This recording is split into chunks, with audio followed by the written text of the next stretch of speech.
we have to really get the conservative media on top of this too.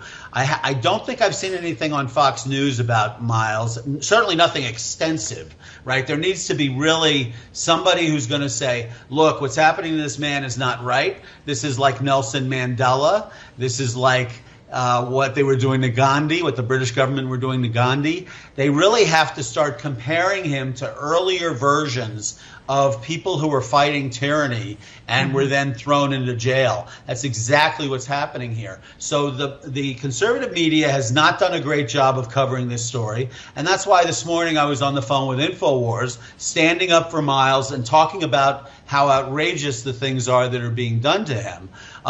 This has got to be stopped, and we have to stop it now, because what's happening is the Soviet Union, the Soviet power infrastructure, and the CCP power infrastructure were very good at putting down honest opinions and people fighting passionately for other people. Yes. Right? There are a few people in charge of millions of people, or in the case of China, billions, and it's really something that's quite evil.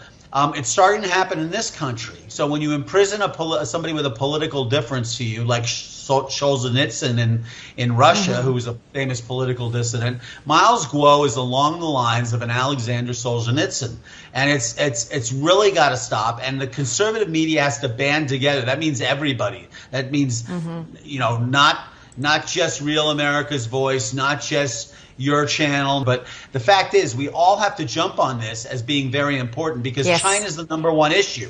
We don't survive if we get transgenderism out of our schools. That would be great. But as long as we have the CCP infiltrations going on over here, and as long as our president and his administration and our government is in bed with the Chinese, we're going to have a real problem accomplishing anything.